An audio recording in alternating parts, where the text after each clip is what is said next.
각 시대의 대쟁투 제19장 암흑을 뚫고 비치는 빛 섭리의 움직임 각 시대를 통하여 세상에서 행하여지고 있는 하나님의 사업은 그것이 개혁 사업이거나 종교 운동이거나를 막론하고 뚜렷한 유사성을 가지고 있다. 인류를 취급하시는 하나님의 원칙은 언제나 동일하다. 오늘날 행하여지고 있는 중요한 운동들은 과거의 운동에서 비교해 볼 수 있으므로 지난날에 있었던 교회의 경험은 오늘날 우리들의 시대에 있어서 크게 가치 있는 교훈이 된다.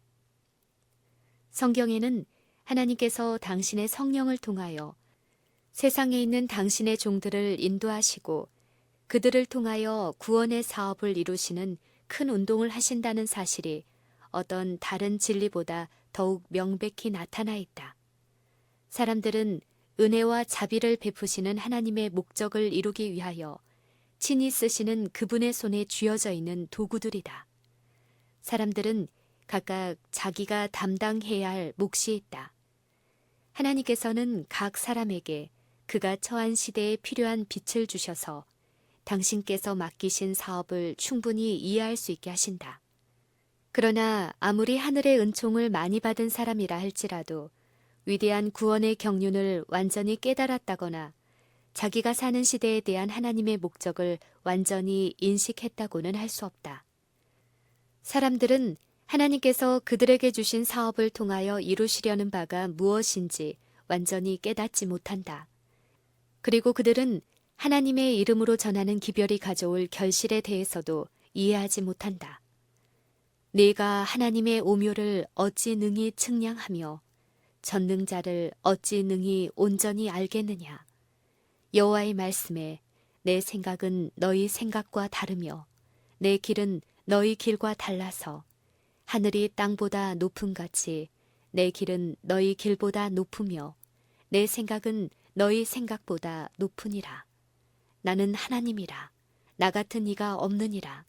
내가 종말을 처음부터 구하며 아직 이루지 아니한 일을 옛적부터 보이고 비록 성령의 특별한 감동을 받은 선지자들까지라도 그들에게 주어진 계시의 의미를 충분히 이해할 수 없었다. 그 계시의 깊은 뜻은 하나님의 백성들이 여러 세대를 지나가는 동안 그 가운데 있는 교훈을 받아야 할 적당한 시기에 이르러 공개될 것이었다. 사도 베드로는 복음을 통하여 밝히 드러난 구원에 관하여 다음과 같이 기록한다.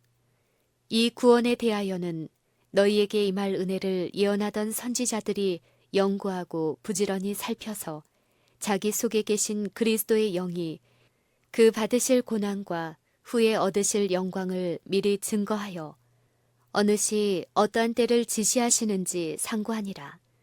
이 섬긴 바가 자기를 위한 것이 아니요 너희를 위한 것임이 계시로 알게 되었다. 깊고 넓은 하나님의 경륜 선지자들은 그들에게 계시된 것들을 완전히 깨닫지 못하였으나 하나님께서 그들에게 나타내시고자 하시는 모든 빛을 얻고자 열렬히 노력했다. 그들은 연구하고 부지런히 살펴서 그리스도의 영이 어느 시 어떠한 때를 지시하시는지 상고하였다. 그들의 유익을 위하여 그 예언들이 그분의 종들에게 주어졌던 신약 시대에 사는 하나님의 백성들에게 얼마나 놀라운 교훈인가. 이 섬긴 바가 자기를 위한 것이 아니요 너희를 위한 것임이 계시로 알게 되었다. 그럴지라도 아직 세상에 태어나지도 아니한 후세의 사람들을 위하여 주어진 그 계시들을 연구하고 부지런히 살피는 하나님의 거룩한 성도들을 보라. 그리고 그들의 거룩한 열성을 하나님의 특별한 은총을 받으면서도 하늘로부터 오는 선물을 냉대하는 후세의 사람들의 끝없는 무관심과 대조해 보라. 그 성도들의 태도는 예언을 이해할 수 없는 것이라고 말하면서 안위를 좋아하고 세속을 사랑하는 자들의 무관심에 대한 얼마나 힘있는 견책인가. 물론 유한한 사람의 지력을 가지고 무한하신 분의 계획을 이해한다든가 그분의 목적에 성취되는 과정을 완전히 이해할 수는 없지만은 사람이 하나님께서 주신 기별을 이해하는 일에 있어서 그토록 우둔한 것은 그들의 잘못이나 게으름 때문이다. 일반 사람들은 물론이요, 하나님의 종들까지도 사람들의 견해와 유전과 거짓 교훈 때문에 눈이 어두워져서 하나님께서 당신의 말씀을 통하여 밝혀주신 큰 사건들을 부분적으로밖에 이해하지 못하는 경우가 너무도 많다. 구주께서 세상에 계실 당시에 제자들까지라도 그러하였다. 그들은 메시아께서 이 세상의 임금으로 오시면 이스라엘 나라가 온 세계를 통치하게 될 것이라는 일반 사람들의 생각에 사로잡혀 있었기 때문에 주님께서 받으실 고난과 죽음을 예언한 말씀의 뜻을 이해할 수 없었다. 그리스도께서는 때가 찼고 하나님 나라가 가까웠으니 회개하고 복음을 믿으라는 기별을 주어서 제자들을 내보내셨다. 그 기별은 다니엘서 9장에 근거한 것이었다. 천사는 69주일 후에 기름 부음을 받은 자, 곧 왕이 일어나리라고 선언하였던 것이다. 그러므로 제자들은 원대한 희망과 즐거운 기대를 가지고 메시아의 왕국이 예루살렘에 건설되어 온 세계를 지배할 날이 오기를 바라보고 있었던 것이다. 그들은 그리스도께서 맡기신 기별을 전파하였지만 그들 자신이 그 기별의 의미를 오해하고 있었다. 그들은 다니엘서 9장 25절을 근거로 기별을 전하였지만은 그 다음 절에 기록된 기름 부음을 받은 자가 끊어지리라는 말씀은 깨닫지 못하였다.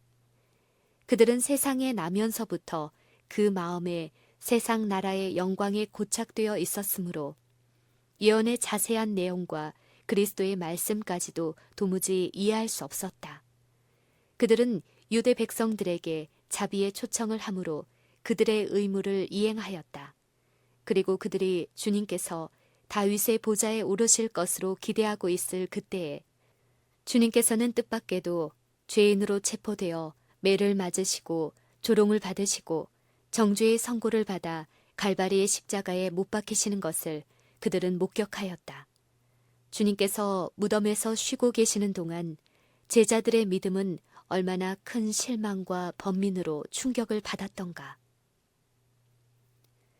메시아의 고난과 제자들의 슬픔. 그리스도께서는 선지자의 글에 예언된 바로 그 시기에 또한 그대로의 모양으로 오셨다. 성경의 증언은 그분의 봉사를 세밀한 부분에 이르기까지 말했다. 그분께서는 구원의 기별을 전파하였으며 그분의 말씀에는 권세가 있음이러라. 그분의 말씀을 들은 사람들은 그 기별이 하늘에서 온 기별임을 목격하였다. 그 말씀과 하나님의 성령은 하나님의 아들의 거룩한 사명을 입증하였다. 제자들도 그들의 사랑하는 주님에 대하여 여전히 깊은 애정을 가지고 있었다. 그렇지만 그들의 마음은 불안과 의욕에 둘러 있었다.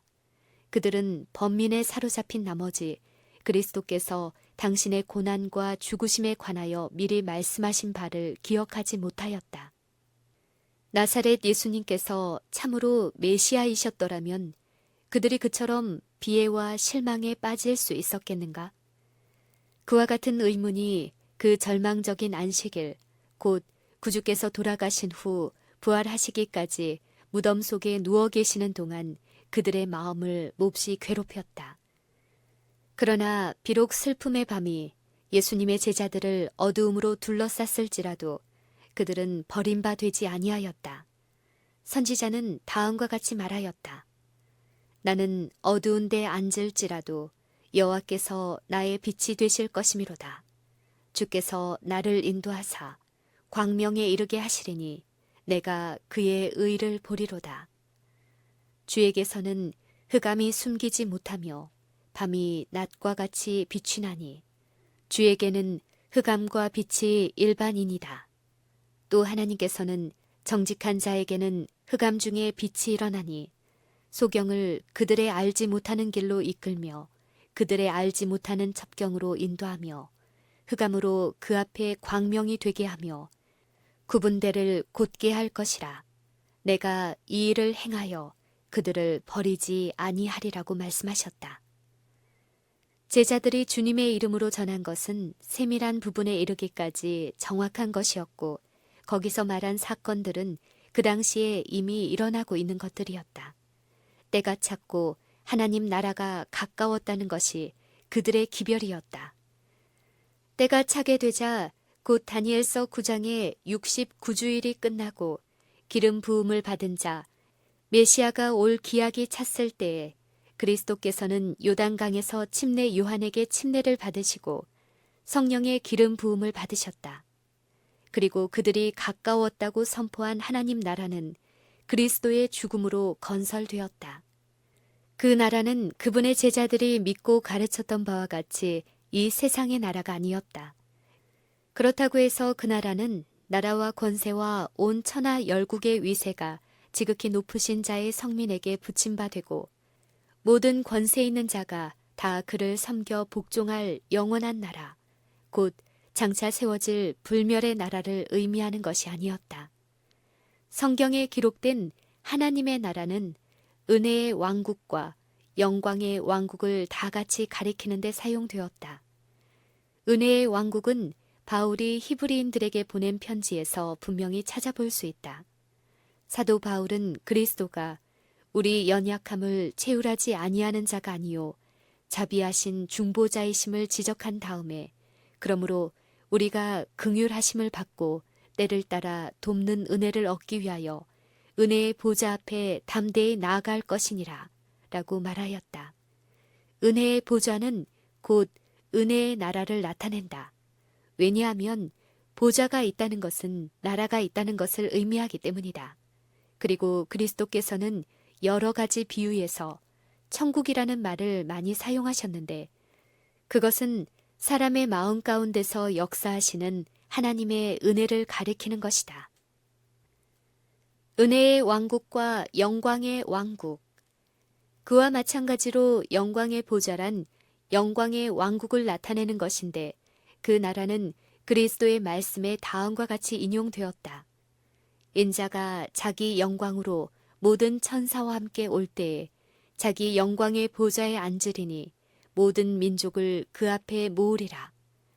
그 나라는 아직 장래에 속한 나라이다. 그 나라는 그리스도께서 재림하실 때에 비로소 건설될 것이다. 은혜의 왕국은 사람이 타락한 이후 범죄한 인류의 구속을 위하여 계획이 세워진 직후에 건설되었다. 그 후로 그 나라는 하나님의 뜻을 따라 그분의 허락에 의하여 존재하게 되었으므로 사람들은 믿음으로 그 나라의 백성이 될 수 있게 되었다. 그러나 그 나라는 그리스도께서 돌아가신 후에 비로소 확립되었다. 구주께서는 당신의 지상 생애를 시작하신 후일지라도 사람들의 고집스럽고 무정한 데 염증이 나서 갈바리의 희생을 철회할 수도 있으셨다. 겟셋만의 동산에서 그 저주의 잔은 그분의 손에서 떨고 있었다. 그때라도 그분께서는 당신의 이마에서 흘러내리는 피땀을 씻어버리고 타락한 인류를 그들의 죄 가운데서 멸망하도록 버려둘 수도 있었다. 그분께서 만일 그렇게 하셨더라면 타락한 인류를 구속할 수는 없었을 것이다. 그러나 구주께서는 당신의 생명을 버리시고 다 이루었다고 부르짖으면서 운명하심으로 구속의 경륜을 완전히 성취하셨다. 에덴 동산에서 범죄한 부부에게 허락된 구속의 약속은 이제 확증되었다. 하나님의 허락으로 오래전부터 존재해온 은혜의 왕국이 그때에 세워졌다. 이와 같이 그리스도의 죽음, 곧 제자들이 저들의 희망의 최종적 파멸로 생각했던 바로 그 사건은 도리어 저희의 희망을 영원히 확증해 주었다. 그 사건은 한편으로 그들을 비참한 실망 가운데 빠뜨렸으나 그것은 또한 그들의 믿음이 옳았다는 것을 입증해 주는 최고의 사건이었다. 그들에게 비탄과 실망을 가득 안겨준 그 사건은 아담의 후손에게 희망의 문을 열어주었고 각 시대를 통하여 하나님의 충성된 백성들에게 미래의 생애와 영원한 행복의 중심이 되었다. 심지어 제자들의 실망을 통하여서까지라도 무한한 자비의 목적은 성취되어 가고 있었다. 그러나 저들의 마음은 하나님의 은혜와 그 사람의 말한 것처럼 말한 사람은 이때까지 한 사람도 없었나이다 라고 사람들이 말한 그분의 교훈의 능력을 통하여 정복되어 가면서도 예수께 대한 그들의 사랑의 순금에는 세속적 자랑과 이기적 야심으로 된 비천한 학금이 섞이게 되었다. 그들의 주님께서 겟세마네의 죽음의 그늘 아래로 들어가시려고 하는 엄숙한 순간이었던 6월절의 다락방에서까지도 저들은 누가 크냐 하는 다툼의 정신을 가지고 있었다. 바로 침묵과 겟세마네 동산의 고민과 심판정과 갈바리의 십자가가 그들의 목전에 절박해 있을 그때에도 그들의 눈에는 보좌와 면류관과 영광 등으로 가득 차 있었다. 그들로 하여금 당시의 거짓 교훈을 고수하고 하나님의 나라의 참 성격을 나타내주고 당신의 고민과 죽음을 미리 가르쳐주는 구주의 말씀에 유의하지 못하도록 만드는 것은 그들의 마음의 교만과 세속적 영화에 대한 갈망 때문이었다.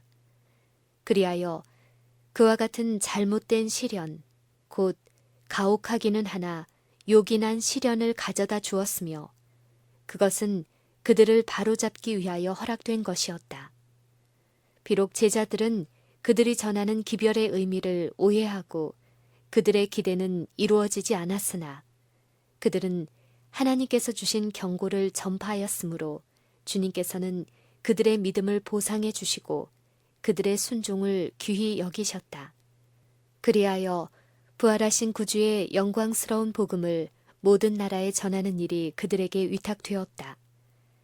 그들에게 그처럼 고통스럽게 보였던 경험을 그들이 당하게 된 것은 그들로 하여금 이 사업을 위하여 미리 준비시키기 위함이었다. 절망에서 기쁨으로.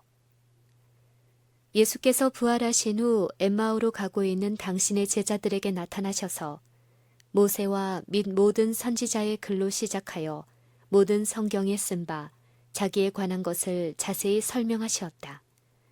제자들의 마음은 흥분되었다. 그들에게는 믿음이 불타올랐다. 그들은 예수님께서 그들에게 친히 나타나시기 전부터 이미 거듭나서 산 소망이 있었다. 그들의 이해력을 밝혀주시고 그들의 믿음을 확신한 예언 위에 세우는 것이 예수님의 목적이었다. 그분께서는 당신께서 친히 말씀하신 증거에서뿐만 아니라 표상적인 율법이 가리키는 상징들과 그림자들을 통하여 그리고 구약의 예언들을 통하여 그들의 마음속에 진리가 굳게 확립되기를 원하셨다. 그리스도의 제자들에게는 자신들을 위해서뿐만 아니라 그리스도에 관한 지식을 세상에 전하기 위하여서도 명철한 신앙이 필요하였다. 그러므로 예수께서는 이런 지식을 주시는 첫째 단계로서 제자들의 생각을 모세와 선지자들에게로 향하게 하셨다.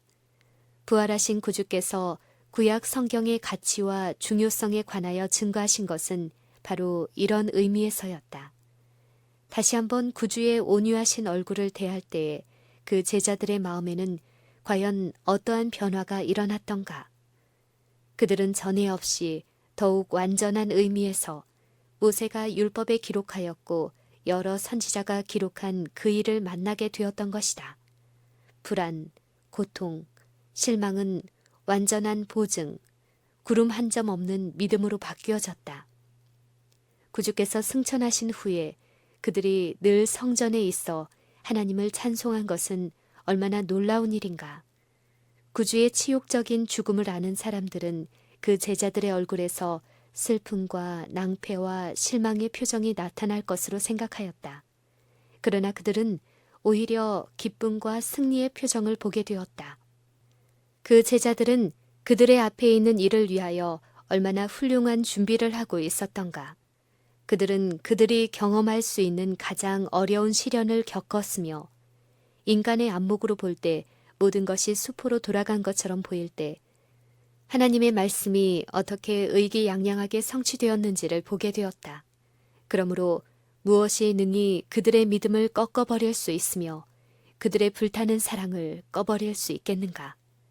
극심한 슬픔 중에서도 그들은 큰 안위를 얻었고 영혼의 닷 같아서 튼튼하고 견고한 소망을 가지게 되었다. 그들은 하나님의 지혜와 능력을 눈으로 보았으므로 사망이나 생명이나 천사들이나 권세자들이나 현재의 일이나 장래의 일이나 능력이나 높음이나 기품이나 다른 아무 피조물이라도 우리를 우리 주 그리스도 예수 안에 있는 하나님의 사랑에서 끊을 수 없으리라는 것을 확신하게 되었다. 그들은 말하였다. 이 모든 일에 우리를 사랑하시는 이로 말미암아 우리가 넉넉히 이기느니라. 주의 말씀은 세세토록 있도다. 누가 정죄하리요? 죽으실 뿐 아니라 다시 살아나신 이는 그리스도 예수시니 그는 하나님 우편에 계신 자요 우리를 위하여 간구하시는 자시니라. 주님께서는 내 백성이 영영이 수치를 당치 아니하리로다. 저녁에는 울음이 기숙할지라도 아침에는 기쁨이 오리로다 라고 말씀하셨다. 예수께서 부활하신 날 제자들이 그들의 구주를 만나서 그분의 말씀을 듣고 마음이 뜨거워졌을 때 그들을 위하여 상처를 입으신 그분의 머리와 손과 발들을 보았을 때 승천하시기 전에 그분께서 그들을 베다니로 데리고 가서 축복의 손을 펴고 너희는 온 천하에 다니며 만민에게 복음을 전파하라. 내가 세상 끝날까지 너희와 항상 함께 있으리라 라고 말씀하셨을 때 오순절날에 허락하신 보혜사가 임하사 하늘로부터 능력을 베푸시고 믿는 사람들이 승천하신 주님의 임재를 깨닫고 마음이 감동되었을 때 그들은 비록 그들의 갈 길이 그리스도께서 가신 길과 같이 희생과 순교의 길인 줄 알았을지라도 그들이 제자가 되던 당시에 희망하였던 그대로 세상에 속한 영광을 버리고 주님의 은혜의 복음을 위한 봉사의 대가로 그분께서 오실 때에 받을 의의 면류관을 받고자 하지 않았던가.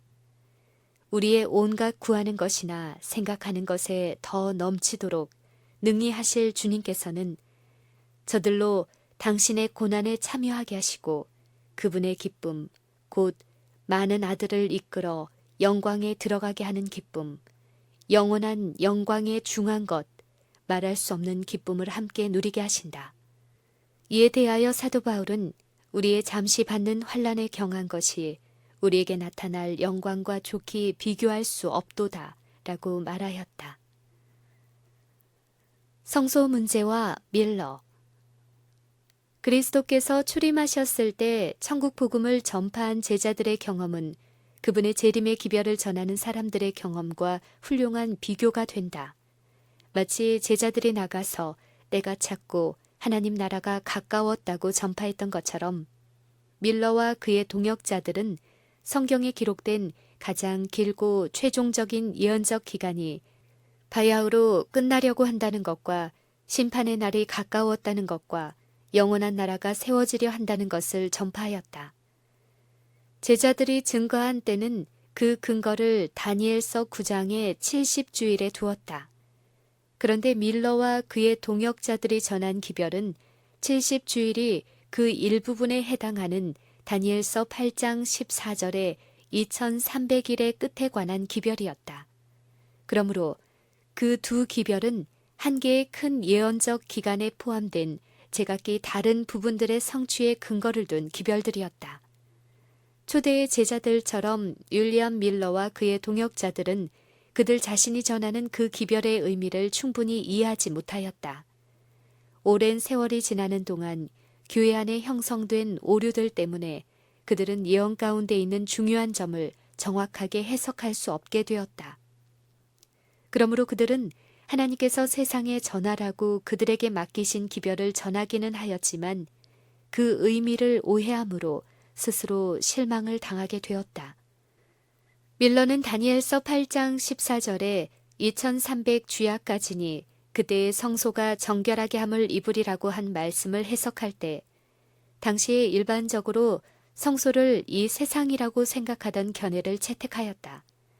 그러므로 성소가 정결하여진다는 말을 주님께서 재림하실 때에 불로써 이 세상이 깨끗해지는 것을 의미하는 것이라고 믿었다. 그러므로 그는 2300 주야의 끝이 분명히 예언된 것을 볼 때에 그것은 재림의 때를 알려준 것이라고 결론지었다. 그와 같이 그의 잘못은 그가 성소에 관한 일반적인 견해를 받아들인 데 기인된 것이었다. 그리스도의 희생과 제사장 직분을 표상하는 구약시대의 상징적 의식에 있어서 성소를 정결케 하는 일은 제사장이 하는 연중 봉사 중에 맨 마지막 것이었다. 그것은 속죄의 사업을 완성하는 일이요, 이스라엘 사람들의 죄를 도말하고 제거해버리는 일이었다. 그것은 하늘의 기록책에 적혀있는 하나님의 백성의 죄를 도말하고 제거하시는 하늘의 대제사장 그리스도의 최후의 봉사를 예표하는 것이었다. 이 봉사는 조사하는 일, 곧 심판하는 일로서 그리스도께서 권세와 영광으로 구름을 타고 재림하시기 전에 있을 일이다. 왜냐하면 그리스도께서 다시 오실 때는 모든 사건이 결정된 후가 되기 때문이다. 예수님께서는 보라, 내가 속히 오리니 내가 줄 상이 내게 있어 각 사람에게 그의 일한 대로 갚아주리라고 말씀하셨다. 또한 요한계시록 14장 7절에 하나님을 두려워하며 그에게 영광을 돌리라. 이는 그의 심판하실 시간이 이르렀음이라고 한 첫째 천사의 기별은 재림 직전에 있을 이 심판을 말한 것이다. 시련을 돌파함. 이 경고를 전한 사람들은 올바른 기별을 바로 그 기별이 요구되는 올바른 때에 선포하였다. 그러나 마치 초기의 제자들이 다니엘서 9장을 근거로 때가 찼고 하나님 나라가 가까웠다는 기별을 전하기는 하였지만 바로 그 성경 가운데 메시아의 죽으심에 대한 예언이 있는 것을 깨닫지 못했던 것처럼 밀러와 그의 동역자들도 다니엘서 8장 14절과 요한계시록 14장 7절을 근거로 기별을 전하면서도 재림 전에 하여야 할 다른 기별이 그 같은 14장에 기록되어 있는 사실을 깨닫지 못하였다. 제자들이 70주일의 끝에 건설될 하나님의 나라에 대하여 오해했던 것처럼 재림 신자들도 2300주야가 마칠 때 일어날 사건을 오해하고 있었다. 이 두 경우는 다같이 진리에 대하여 사람들의 마음을 어둡게 하는 일반적인 오류를 그냥 받아들이거나 고집함으로 생긴 일이었다. 그 두 종류의 사람들은 다같이 하나님께서 전하고자 하시는 기별을 전함으로 하나님의 뜻을 성취하기는 하였으나 그들은 다같이 자기들의 기별을 오해함으로 실망을 당하였다. 그러나 하나님께서는 그 심판에 대한 경고를 저들이 해석하는 그대로 전파하도록 버려두심으로 당신의 자비로운 목적을 이루셨다. 그 큰 날이 임박하였으므로 하나님의 백성들은 그분의 섭리에 의하여 그들의 심중에 있는 것을 그들에게 보여주기 위하여 일정한 시기에 시험을 받게 되었다. 그 기별은 교회를 시험하고 정결케 하기 위하여 필요하였다. 그들은 각자의 애정이 세상으로 향하여 있는지 그리스도와 하늘로 향하여 있는지를 스스로 알아보게 되었다. 그들은 구주를 사랑하노라고 공언해 왔으므로 이제 그들의 사랑을 입증해야 했다. 그들은 세속적 희망과 야망을 버리고 기쁨으로 주님의 재림을 영접할 준비를 갖추고 있었던가. 그 기별은 그들의 참된 영적 상태를 분별할 수 있도록 그들에게 주어진 것이었다. 그것은 그들로 하여금 회개와 겸비로써 주님을 찾도록 그들을 깨우쳐 주기 위하여 은혜로 주신 것이었다. 그 실망은 그들이 전한 기별에 대한 오해로 생긴 것이었으나 이것이 오히려 그들의 유익이 될 것이었다. 그것은 그 경고를 받아들이노라고 공언하는 자들의 마음을 시험하는 것이 될 것이었다. 그들은 실망을 당함으로 그들의 경험을 버리고 하나님의 말씀에 대한 확신을 버려야 할 것이었는가? 그렇지 않으면 그들은 겸손한 마음으로 기도하고 그 예언의 뜻을 이해하지 못한 곳을 찾아내기 위하여 노력할 것이었는가? 얼마나 많은 사람들이 두려운 생각으로 혹은 일시적 충동과 자극으로 동요되었던가? 반신반의의 사람들과 믿지 않는 사람들이 얼마나 많았던가? 많은 사람들이 주님의 나타나심을 기뻐하노라고 공언하였다. 그러나 그들이 세상의 조소와 비난을 견디어야 하고 시기가 지연되고 실망에 빠지는 시험을 당하게 될 때 믿음을 버리지 아니할 것인가? 하나님께서 그들에게 행하시는 일을 즉시 깨달을 수 없으므로 성경 말씀에 의하여 명백히 증명된 진리라도 그들이 버리지 않을 것인가? 이와 같은 시험은 참된 믿음을 가지고 말씀의 교훈과 하나님의 영의 지시라고 믿는 바를 그대로 순종해온 사람들의 힘을 나타낼 것이었다. 그것은 그들이 성경을 성경 자체의 해석으로 삼지 아니하고 사람의 견해나 해석을 받아들이는 일이 얼마나 위험한 것임을 경험을 통하여 가르쳐 줄 것이었다. 그들의 잘못으로 말미암아 생긴 혼란과 슬픔은 믿음의 자녀들을 교정시켜 줄 것이었다. 그들은 예언의 말씀을 더욱 세밀히 연구할 것이었고 그들이 가진 믿음의 기초를 더욱 엄밀히 검토해 봄으로 비록 일반 그리스도 교회가 널리 인정하는 바일지라도 그것이 성경의 진리의 기초를 둔 것이 아니면 거부할 것이라는 사실을 배우게 될 것이었다. 그들에게는 초기의 제자들과 마찬가지로 그 시련의 시간이 이해할 수 없는 듯이 보였을지라도 후에 가서는 명백하게 밝혀질 것이었다. 그들이 만일 주께서 나중에 어떻게 행하신 것을 보게 된다면 그 시련이 저들의 잘못에 기인된 것이었을지라도 그들을 향하신 하나님의 사랑의 계획은 확실하게 성취되고 있었다는 것을 깨달을 것이다. 그들은 주는 가장 자비하시고 긍휼히 여기는 자시며 여호와의 모든 길은 그 언약과 증거를 지키는 자에게 인자와 진리로다라고 한 성경의 말씀을 귀중한 경험을 통하여 배우게 될 것이다.